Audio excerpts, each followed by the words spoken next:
Բարև ձեզ, հարցազրույցի տաղավարում այսօր զրուցելու եմ թուրքագետ Տիրան Լոկմագյոզյանի հետ, շնորհակալ եմ հրավերս ընդունելու համար եւ ցեղասպանության տարելիցի 110-րդ տարելիցի նախօրեն է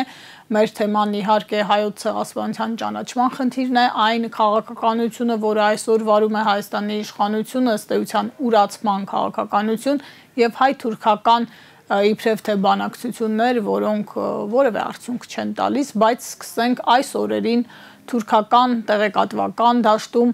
ինչ տրամադրություններ են, ինչ են գրում, ինչ են խոսում ցեղասպանության հերթական տարելիցի առնչությամբ եւ Հայաստանի իշխանությունների դիրքորոշման առնչությամբ։ Ցեղասպանության հետ կապված երբեք թուրքերը այսպիսի հանգիստ վիճակ չեն ունեցել, միշտ էլ եղել է որ մեծ բաներ են սպասել մեզանից, հատկապես 2015 թվականին շատ բան էին սպասում, չնայած այն ժամանակ էլ չիրականացավ իրենց կանխատեսումները, դժբախտաբար, սակայն այսօր, ինչպես ասացի, արդեն շատ հանգիստ վիճակում են, որովհետև մենք արդեն հայտարարել ենք, որ ցեղասպանության բանջարդիրությունը մեր առաջնակարգ խնդիրների մեջ չի մտնում։ Իհարկե, սա թուրքերի բանջների կատարում է իրականում, որովհետև թուրքերը երբեք չեն բանջել մեզանից, որ ցեղասպանությունից ընդհանրապես հրաժարվեն կամ ցեղասպանություն բառից, չնայած մեզ մեկ-մեկ համոզում էին, որ եկեք այդ բառը չօգտագործենք, ուրիշ բան օգտագործենք։ Օրինակ մեծեղերն ինչը։ Չէ, օրինակ մեծեղերն արդեն իրենց ավելի շատ դուր էր գալիս, որովհետև դժբախտաբար չգիտեմ ով ում կողմից եւ երբ այդ մեծ եղերն հասկացությունը թուրքերենի թարգմանվեց որպես մեծ փորձանք։ Ես տարիներ շարունակ ամեն տեղ, ասենք ինտերնետում, իմ խոսքերում եւ այլն պայքարում եմ դրա դեմ, որ Թուրքիայում այդ բանը, բայց այդպես էլ գնում է, թե հայերի կողմից, թե թուրքերի կողմից, որովհետեւ դա մի անգամ բան է եղել, տարածվել է ու այդպես էլ գնում է։ Սակայն իրենք ուզում էին փորձեին, որ մենք թողնենք ցեղասպանություն բառը, որովհետև Թուրքիան դա հաստատ չի ընդունելու, սակայն պատերազմական հանցագործություններ տերմինը օգտագործենք օրինակ, դա գուցե ավելի ընդունելի կլինի, ասում էին։ Սակայն իհարկե դրա հետևում թաքնված էր հատուկ նպատակ, որովհետև իրենք մեզ նաև համոզում էին, որ ընդունենք Ղարսի կամ Մոսկվայի պայմանագիրը, իսկ այնտեղ եթե մենք դա ընդունենք, քանի որ սահմանները այսօրվա գոյություն ունեցող դե ֆակտո սահմանները դե յուրոյի վերածելու համար դա եւ այն ժամանակ էլ օրինակ բաների այդ Թուրքիայի հետ հարաբերությունը ստեղծելու այդ պրոտոկոլների ժամանակ խոսում էր դրա մասին, որ կարելի է ստորագրել գուցե, որովհետև մեր կողմից էլ մարդիկ կային, որ պրոպագանդա են, դե մեկ է սահմանը էլի գա արդեն, այնպես էլ չէ, որ թուրքերը հետ են քաշվելու այդ սահմանից, դե ստորագրենք գնա, էլի, բայց դրա դատակ իհարկե շատ մեծ ծուղակ էր թաքնված, որովհետև այնտեղ գետ կա, որ այդ պայմանագրով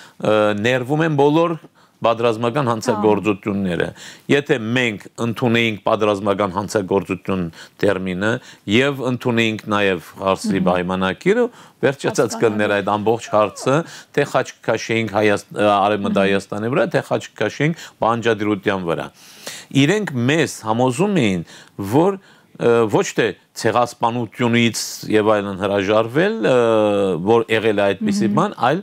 ուզում էին մեզ համոզեին, որ ցեղասպանության պահանջադիրությունից հրաժարվել։ Պարոն Լոկմագյոզյան, այն ինչ դուք ասում եք, հիմա ուղիղ կերպով ինձ հիշեցնում է Հայաստանի իշխանության վարվող քաղաքականությունը, եթե մենք հետևենք Նիկոլ Փաշինյանի ապրիլ 24-յան ուղերձների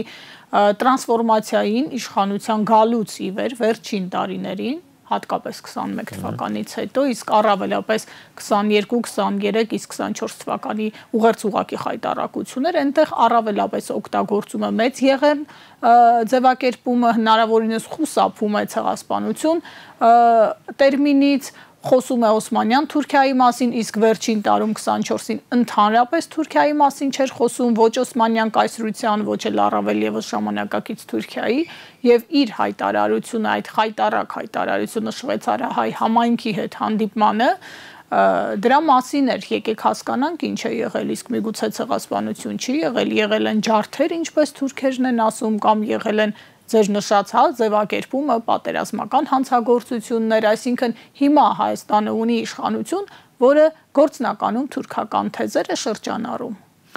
Եվ հենց դրա համար ես մի քիչ երկար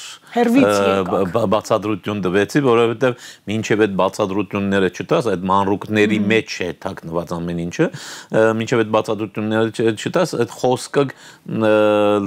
լավ հասկանալի ընկալելի չի լինի, դրա համար երկար բացատրեցի եւ հենց դրան էի ուզում կապի, որ այո, այսօր կառավարությունը կատարում է այն ամեն ինչը, ինչ թուրքերը 30 տարի մեզնից պահանջել են, ցանկացել են եւ չեն ստացել։ Այսօր ստանում են այդ ամեն ինչը եւ եթե նայում ենք ոչ միայն ցեղասպանությունը ժխտվում է, իմիջիայլոց իրենց ուզածից ավելն ենք տալիս նորից, որովհետեւ ամեն ինչում նաեւ Ադրբեջանի հետ կապված մենք միշտ առաջ գնացող ենք եղել այս վերջի տարիները, այնպես չէ որ Ալիևը ինչ որ բան պահանջում է եւ մենք կատարում ենք, մենք խոստանում ենք, դրա համար է Ալիևը պահանջում, որովհետեւ քանի անգամ Ադրբեջանի կողմից, հենց Ալիևի կողմից էլ, քանի անգամ հնչեց այդ արտահայտությունը, խոստացել եք, պիտի տակ, պիտի հանձնեք եւ այլն, պիտի կատարեք կամ էլ Ինչ են շարունակում խոստացել եք, ուրեմն մենք խոստացել ենք, այո, մենք խոստանում ենք, անգամ տեսեք Մեղրիի մասին, որ խոսվում էր, Ադրբեջանը պահանջում էր Մեղրին, որովհետև մեր վարչապետի պահանջով դրվեց դա 9-ի հայտարարագրի հռչակագրի մեջը, ինքը ասում էր դե տուր, պահանջում էր, բայց ինչ ասեց մեր վարչապետը, ասեց Ինչի մեկ անցում, ես իրենց 3 հատ ճանապարհ եմ տալու, բայց Ալիև մինչև այդ 3 ճանապարհի մասին չէր խոսում։ Այսինքն իշխանությունը ներողություն նույնիսկ պատրաստ է տալ խոստանալ ավելին, քան այսօր Թուրքիան ու Ադրբեջանը, Բաքուն ու Անկարանն են ուզում։ Ադրբեջանը արդեն մեզնից պահանջներ չուներ, եթե դենց նայենք, այդպիսի պահանջներ չկար։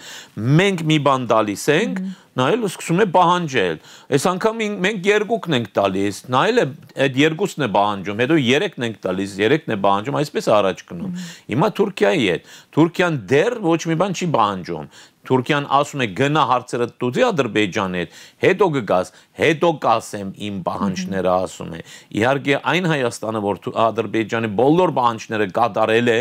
ու ստացել է այդ ստորագրությունը, այդ կապիտուլյացիայի պայմանակրի տակ, որովհետև դա է այդ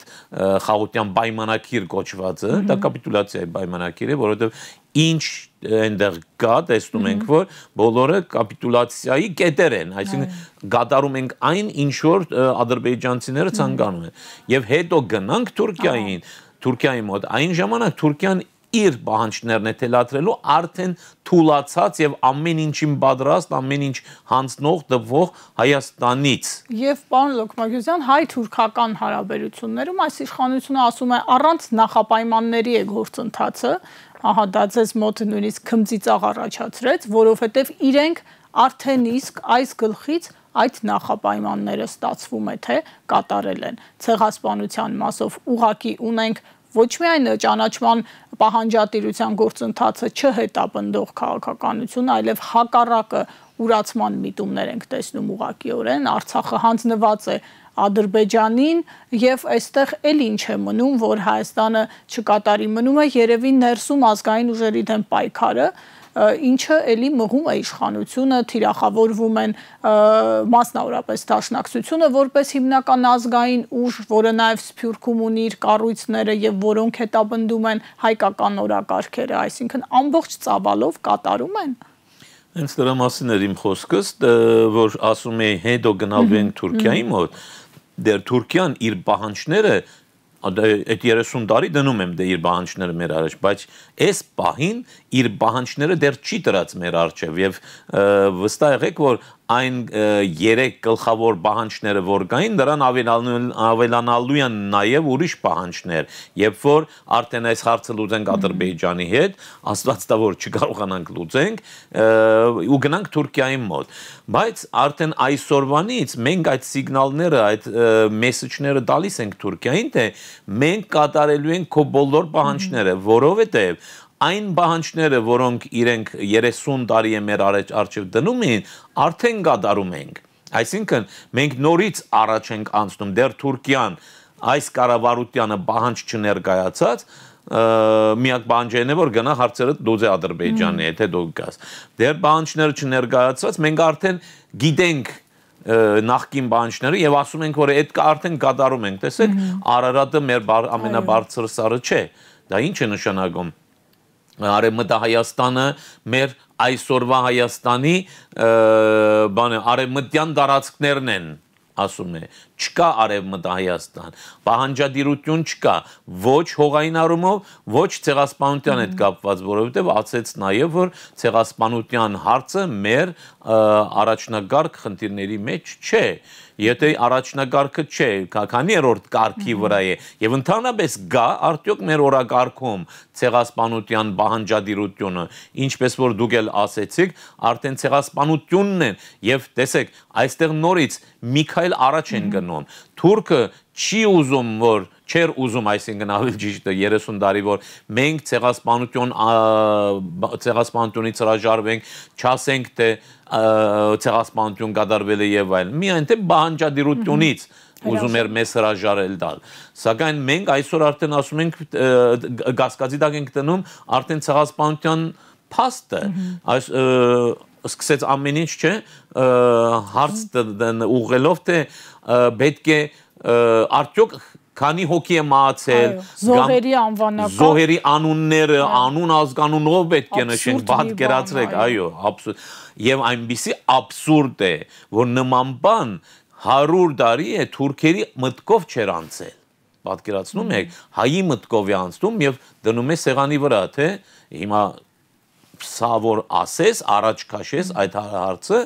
թուրքն էլ լսեց, չէ։ Թուրքն էլ ինչպես որ ադրբեջանցիք ոնց որ ասում եմ, մենք ասում ենք, մենք մի բան առաջարկում ենք եւ իրենք էլ սկսում են պահանջել, թուրքն էլ լսեց, վաղը դա դնելու է սեղանի վրա։ 100 տարի չի ասել դրա մասին, մտքով չի անցել այդպիսի բան, որովհետեւ այնքան աբսուրդ է, այնքան հիմար բան է,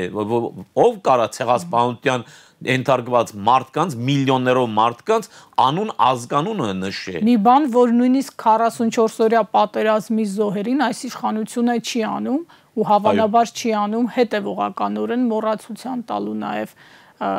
այդ հարցը, որովհետև երբ անունը գիտես, նա մարդ է, երբ վերացական թիվ է, պատկերացումներն ու ընկալումները այլ են։ Այո, այն բանը, ինչ որ մի քանի 100 կամ մի քանի 1000 հոգու չեն կարողանում իրենք անեն, դա պահանջում է, հետաքրքիր է, ումից ես պահանջում հետո։ Դու չես հայ ժողովրդի կառավարության մասնիկը չես, այդ ասող մարդը, չէ՞։ Կառավարության մասն ես, բայց ումից ես պահանջում այդ անուն ազգանունը։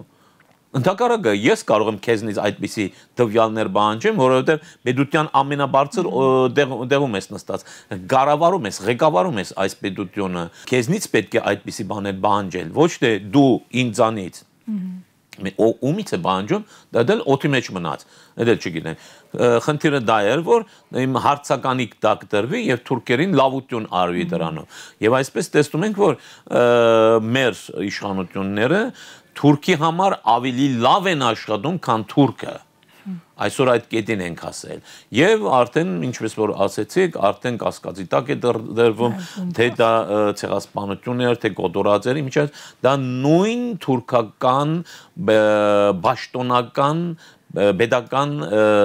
պատմագրության դեսագետն է։ Այսինքն թուրքական թեզի ցեղասպանություն նախ ցեղասպանություն չի եղել։ Երկրորդը, դեղային ինչ որ գոտորածներ բաներ եղել է, բայց պետությունը դա չի կազմակերպել, այ ժողովուրդն արել։ Հետո քրդերն են արել, արդեն քրդերի վրա են եղել, երկու կողմն էլ զոհեր են ունեցել։ Այո, բախումներն երկկողմանի խնդիր է եղել, կամ անգամ հասնում են այն բանին, որ մենք չենք արել ցեղասպանություն, հայերն էլ մեզ ցեղասպանել, մեղոքես 2 միլիոն թուրք են ցեղասպանել, մինչև այդ աբսուրդի են գնում, իհարկե դա այդքան շատ որպես լուրջ փաստարկ չի դրվում մեջտեղը, սակայն վաղը կտրվի, եթե մենք այսպես ենք մոտենում, իհարկե վաղը կտրվի դա, վաղը մեր առջև դնելու են, թե տեսնում եք դու Իմիջիայլոց դա ասում են, չէ՞, գիտեք, դա շատ վատ բան է, որ մեզնից է գալիս այդպիսի բան, որովհետև դա որպես օրինակ է ծառայում, իրանք կարող են ցույց տալ, տեսնում եք, ձեր վարչապետը, ձեր, ասենք, նախարարը եւ այլն ասեց այդ բանը։ Այդ նա ազնիվ էր ասում են։ Դուք ազնիվ չեք։ Այդպես եղավ ՄԱԿ-ի ամբիոնից, չէ, երբ որ Նիկոլ Փաշինյանը հայտարարել էր, որ Արցախահայությանը վտանգ չի սպառնում, նրա նախարարին ադրբեջանցին հիշեցրեց հղում անելով Փաշինյանի խոսքերին։ Ճիշտ է։ Դա են անելու են դա վաղը, որովհետև դա նորմալ է։ Ես էլ կանեմ, դուք էլ կանեք այդ բանը, եթե իրենց դեղում լինեին։ Այդ պատճառով մենք այսօր թագավորից ավելի թագավորական դարձած ենք, այսինքն մեր իշխանությունները, եւ ավելի լավ պաշտպանում են թուրքական դիրքերը ամեն տեսակետից, թե ցեղասպանության առումով, թե ուրիշ առումներով, ավելի լավ են պաշտպանում, քան թուրքերը։ Ինչպես ասեցի, թուրքերի մտքով չի անցնում ինչ-որ բաներ, ինչ-որ մերոնք առաջ են քաշում։ Եվ հայ-թուրքական այսպես կոչված գործընթացը, պարոն Լոկման-Գյուզյան, շարունակ հայտարարվում է, հանդիպումներ են տեղի ունենում, Մարգարայի անցակետն է պատրաստ, միլիոններ են ծախսել դրա վրա, որպես տուրիստական վայր տանում են, դեսպաններին են ցույց տալիս եւ այլն, Թուրքիայի կողմից 0 քայլ։ Այո։ Նախ մենք այստեղ նորից առաջ ենք գնում, օրինակ Մարգարայի հետ կապված, տեսեք թուրքերը այն կողմից ոչ մի բան չարեցին, նորոգություն եւ այն բան չարեցին, մենք միլիոններ ծախսելով, ճանապարհները նորոգեցինք եւ այն, գիտեք, այստեղ իհարկե նաեւ հույս կա մեր կառավարության կողմից, թե գուցե այս ամեն ինչը անելով, այս ռևերանսները անելով, իրենց ոտները համբուրելով, կարող է Թուրքին բան անենք, դրթենք այն բանին, որ թուրքը կարող է մի բան անե մեզ համար, մի քայլ անե, առանց Ադրբեջանի հետ հարցերը լուծած լինելու։ Եվ արդեն այս վերջերս, եթե ուշադրություն դարձրիք, խոսում են դրա մասին, որ թուրքական կողմը կարող է լավ ազդեցություն գործի այս հարցում, այո, դեռ Ադրբեջանի հարցերը չլուծած, եթե Թուրքիան մեզ հետ ինչ-որ խնդիրներ սկսի արծարծի կամ սահմանային գետը բացի եւ այլն, դա կարող է լավ անդրադառնա Ադրբեջանի դիրքորոշման վրա եւ Ադրբեջանը փապկացնե, մեղմացնե իր դիրքորոշումը եւ գարձեք թե թուրքերը ապուշ են, այդքանը չեն հասկանա, այդքանը չէին կարա իրենք մտածեին կամ քո այդ ռևերանսները չեն հասկանում, թուրքերը 1000 տարվա աղվեսն են, 1000 տարվա, և այստեղ մի քանի, ինչ ասեմ, բադայական իշխանության եկած մի քանի հոգի, որոնք ընդհանրապես ոչ քաղաքական անցյալ ունեն, ոչ մի բան ունեն, բացի վարչապետից իհարկե, ուզում են մի տեսակ համոզեն կամ խաբեն Թուրքին։ Ախր թուրքը քեզ հետ ընդհանրապես չի ուզում գործ ունենա, եթե ուզենար իր խոստումը կկատարեր, չէ՞ որ խոստացավ, որ Մարգարայի սահմանային անցքը բացելու է, թեկուզ երրորդ երկրների, իմիջիայլոց դա էլ մի ուրիշ խեղկատակություն, որովհետև այդ որ երկիրն է լինելու, չէ՞։ Թուրքիայի եւ Հայաստանի միջև սահմանը բացվում է ոչ Թուրքիայի, ոչ էլ Հայաստանի քաղաքացիների համար, դա է դակեր են, եթե մեզ համար չի բացվում, ում է պետք այդ սահմանը, ինչի համար։ Կարող է մի քանի, իմիջիայլոց դա իսկապես մի քանի կլինի, տարեկան երևի մի քանի 100 հոգի, մի քանի տուրիստների համար կարող է լինի դա։ եթե այս պայմանով բացվի, բայց հիմնականում ում համար է երրորդ երկրի քաղաքացին ով է որ երկրի քաղաքացին պիտի լինի որ պետք է իրեն Հայաստանով անցնի Թուրքիա կամ Թուրքիայով Հայաստան անցնի որ երկրի քաղաքացին բոլոր կողմերից Թուրքիա մտնելու ավելի լավ ճանապարհներ կան, ասենք իրանցին պիտի Հայաստանի սարերը 4 անգամ բարձրանա իջնի որ գա այստեղից անցնի Թուրքիա, իրենք հրաշալի ճանապարհներ ունեն, առանց սարերի, առանց բան, առանց դժվար, վրացական կողմից սա ճանապարհը կա եւ այլն։ Միայն մի Ադրբեջան։ Այո, միայն մի ժողովուրդ կա, որին պետք է, այո այս ճանապարհը, այսինքն իր համար ավելի ձեռնդու է այս ճանապարհը, կամ Վրաստանով գնա, կամ Իրանով գնա։ Միայն մի ժողովուրդ կա, դա էլ ադրբեջանցիներն են։ Եվ պարոն Լոկմակյան, փորձելով ամփոփել զրույցը, հա, այս քաղաքականությունը եւ Հայաստան-Ադրբեջան եւ Հայաստան-Թուրքիա, որոնք ըստ էության մի այսպես կաթսայի մաս են, տարանջատ չեն իրարից, այսպես շարունակվելու դեպքում Հայաստանի Հանրապետությունը ուր է հասցնելու։ Իշխանությունը ասում է, թե այս ամենով մեր պետությունը, մեր ինքնիշխանությունը, մեր անկախությունը ուժեղացնում են։ Դրանով են պայմանավորում ընդհանուր մինչև Ադրբեջանի պահանջով սահմանադրություն փոխելու, փաստորեն պարտադրանքը Նիկոլ Փաշինյանը արդեն հայտարարել է, որ անկախության հռչակագիրը չպիտի լինի նոր սահմանադրության մեջ, դա իր քաղաքական դիրքորոշումն է, այն ամենը, ինչ իշխանությունը անում է, հայտարարում են, որ արվում է Հայաստանի ինքնիշխանության ու անկախության համար։ Ասում է, չէ՞, վարչապետը, եթե դուք ինձ կարողանաք մի բան ասեք, որ այս վարչապետը ասել է, խոստացել է եւ կատարել է, ես հիմա կհայտարարեմ, որ ես 100%-ով հավատում եմ իրան։ Քանի որ չեք կարող այդպիսի բան անել, ես իհարկե ձեզ կասեմ, որ դա էլ է սուտ, իհարկե, դա շատ բարձ սուտ է, որովհետև ամեն ինչը հանցնելով, դալով եւ այլն, քեզ բանի, ասենց շատ վատ վիճակին հասցնելով, ինչպես պիտի դու քո ինքնիշխանությունը, անկախությունդ եւ այլն Ելը մի բան է ոչ թե պահպանել, այլ ավելի լավ դարձնել, ոչ իհարկե։ Ինչպես որ ինքը միշտ մի բան ասում է եւ ճիշտ հակառակն է անում կամ կատարվում է այդպես, դա էլ